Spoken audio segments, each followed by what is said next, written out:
you're welcome back. Now, we know that next week, the School of Mines and Built Environment University of Energy and Natural Resources and the auspices of the Ministry of Lands and Natural Resources will be organizing a 2-day transformational dialogue on artisanal and small-scale mining under the theme Enhancing Multi-Stakeholder Approaches towards addressing challenges with artisanal and small-scale mining and the institutional dynamics for sustainable practices here in Ghana. Well, fortunately, I've been joined by Dr.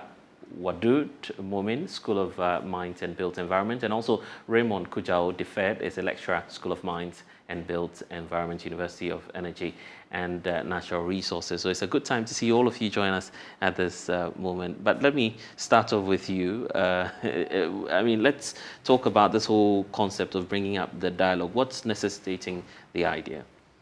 Well, thanks for that, and thank you for hosting us too. When you look around, we've had a problem with small-scale mining over the years now. And when you expand it, it's a global issue, even across the continent of Africa. Research has said that 6 out of 10 Africans by 2050 will be involved or be impacted either positively or negatively by small-scale mining. And last year, we realized government took initiatives. We had national dialogues, we had regional dialogues. And so what next? Well, the distillate from those attempts by government after the communique, which they are working on, is what we have grabbed. Right. And we studied that there are gaps, so we are trying to fill in those gaps. We want to bring in the academic infusion and let us have a bottom-up approach to finding a sustainable solution. Right. To the problems. And Doc, sustainable solution is what we've all been looking out for, particularly as we know that the mining sector itself has been fraught with a number of challenges. There are issues of illegal mining as well. So how crucial will this dialogue be to finding solutions and trying as much as possible to sanitize the system? Thank you very much. And first of all, I bring to you greetings from the Vice Chancellor of the University of Energy and Natural Resources, right. Professor Elvis Asarabediaku. Yes, the transformational dialogue for small-scale mining seeks to actually establish, to build the bridges between stakeholders at all levels, governments, regulatory agencies, primary stakeholders like traditional leaders, and also the small-scale mining practitioners as well. What we seek to do is that over the years, there hasn't been any consistent platform for discussing and sharing of ideas and knowledge as to what have been done in the past and what have we to do presently and what do we seek to do in the future.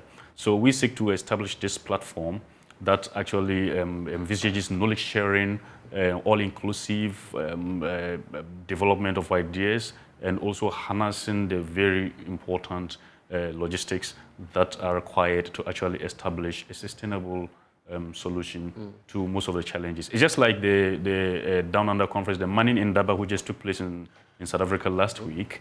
We haven't had anything of that sort for the small-scale mining sector. But the large-scale mining sector has these conferences where you have the practitioners and companies come to share ideas of their challenges and also their prospects. But there's none like that for the small-scale mining sector. Meanwhile, the small-scale mining sector is more closer to the local economy and the people in developing countries where it is mostly practiced. Yeah. You don't have a small-scale mining in developed countries. But very often when these kinds of fora comes up, the argument is that, well, we're just talking about the problem. We are not necessarily solving the issue. What do you say to that, for instance?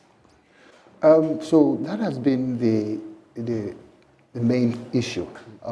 We haven't seen a lot of will, both social will and even political will. But the wave is a little different from last year. And so that's why we are coming in, that as you realize there's been nothing over the past few months about small-scale mining. So what happened to the dialogue? So our approach is to distill all that we found out from the dialogues and add our academic knowledge to it and open up the forum for the people who practice it along the spectrum to contribute. And then when we have solutions, we try to even look at it to make it an annual event and be improving upon it because it's a hydra-headed issue. So which means that even after the forum, you'll be practicalizing whatever it is that you distill from the engagements. Exactly. And then what we are not able to do, we'll add up to next year's forum and do it. It's going to be an annual event. So let's talk about who you're bringing on board and those who would be attending the event. Aside the minister already, we know that the minister, by extension, the ministry will also be involved in the process. Who else is going to be there? Yeah, before I touch that, let me touch on the point, yes, about it. I remember I've been a member of the Africa-Australia Research Forum, and I've also been a member of the Africa Down Under Conference, usually held in Australia. Right. And one of those occasions, I remember someone asked that, why do you come to discuss issues about African mining in Australia? If you are discussing mining industry activities with regards to Africa, you should do that in Africa, not in Australia. Right. So we are using the bottom-up approach, and we seek to involve the real actors on the ground as far as small-scale mining is concerned, not the professors, not the CEOs who come to most of these dialogues and conferences to deliver long speeches, written PowerPoints, and all those. No. This time we ask the practitioners of small-scale miners to come and tell their own story. So we want to supervise that and catalyze the efficiency and the good aspects of the industry so that the general public can buy into the good prospects of the industry and also motivate and encourage the practitioners on the grounds. And we hope to sustain it to be practitioners of responsible mining. And once we give them the motivation, then we'll have good solutions coming in. And over the years, there has been, then the academia has been left out on these things. Now, back to the question. Yes, about those who would be attending the event and joining you. So we have invited His Excellency the Vice President, Alhaji Dr. Mahmoud Maubien, and to come and talk about the government side of things, like you asked initially, what has been the outcome of the last year's dialogue and why are we coming again? They would be able to tell us, and the Honorable Minister himself will be there, the Minerals Commission will be there, the CEO of Minerals Commission and his entire team will be there. We have 2 panel discussions, and so I tell you, we would have no less a person like Koku Sechi Ado, who is the chairman of the Minerals Development Fund, chairing one of the panel discussions, and we will have people like the CEO of Minerals Commission, Martin Aisi. We will also have Honorable Dr. Kokofu from EPA, who will be a panelist. We will also have a rep from the Ghana National Association of Small-Scale Miners on the same platform. We will also have no less a person than the Vice Chancellor of the UMAT, University of Mines and Technology, also joining the same panel. So it is highly interactive. Precedent to the panel discussions, we have the small-scale miners giving presentations on their side of activities. Then we have also invited traditional rulers to join us. We have also invited even communities that are neighbors to activities of mining, small-scale mining, to join there. So we are not selective. We're inviting everybody, and we have invited the entire Joy FM. Obviously. Yes. We need to be part of that. And once we're talking about the ministry as well, I'm sure that government policy would also be scrutinized, or at least some interventions in terms of community mining. And this big issue of galamsey would be on the table as well. In terms of academia and its perspective on all of this, are we likely to see some research work being put out there to tell us what the status is, and what are we to expect in that regard? Yes. Okay, that you threw that to me. Yes, so that's why we have the School of Mines and Built Environment, and when it comes to the academia, we are going to run certain courses, programs in that line. We have urban mining and development, minerals, and also sustainable mining. So that package is different. That will come alongside to actually expose everybody who wants to practice best practices in the industry to follow up with. So yes, we want to fill in that gap, but along the academia side, yes. So it's something that you're really considering, trying to, is it develop programs, or there are already programs there? We have already developed programs, and we have clearance from the Ghana Tertiary Education Commission to run these highly innovative mining program that seek to address issues currently developed in the mining industry, not only small-scale mining, including the large-scale mining as well. But with regards to whether there will be presentations, some of these, those are the things that we try to run away from. Given all the time, if you remember, most of these conferences, we have people who go to give research presentations.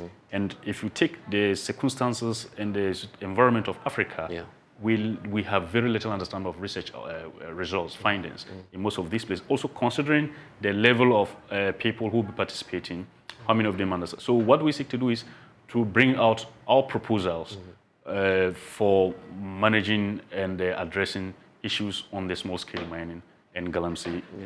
I was asking the question because largely when the issue of illegal mining comes up, the claim is that, well, we've not seen so much support from academia in trying to proffer some solutions. So that's perhaps why I'm asking the question as to whether or not you are providing some alternative solutions to this big problem. That is exactly what I'm telling you, right. that we have this proposal.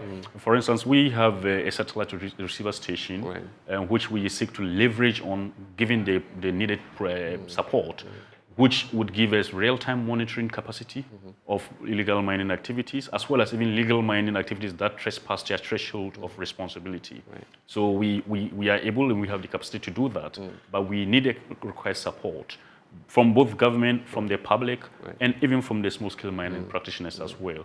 So that is why I say we are not just going to give presentations, right. but we will try to let everyone understand at the program we have this capacity to contribute, and we want to practicalize it. I mean, make it more practicable right. than just a lip service. Right, and I hope that your students will also not be left out. They are not left out at right. all, yeah. Are there some practical lessons they may be picking up from the forum that we're scheduled to? Yes, unfortunately, because it's happening in the calendar and exams time, we normally having too many of them, but we have a few who will be attending. Yes. We didn't actually envisage this coming right. before we come out with the program. Yeah. It's because of the UTAC strike that has actually pushed the calendar forward. Yeah. Right. So we hope next year we wouldn't have it at the time students will be having. So that I'm sure that they would have a playback just to learn from and pick up. But some of them will definitely participate definitely. because they will not be having exams. Definitely. So your final words to our viewers on this? Yes, I encourage every Ghanaian to join us. We will be online. The program we held in Sunyani at Shiles Executive Lodge off the Sunyani Brekum Road, and it will also be live. They will also be live streaming. So we encourage everyone to join online. Those who cannot physically appear there, but those who can around and who have the opportunity to travel, it's better to be there in person so that you can have a real feel of the locality of Sunyani and also a real feel of the issues under discussion. All right then. I'm grateful, gentlemen, that you've been able to join us here on the phone.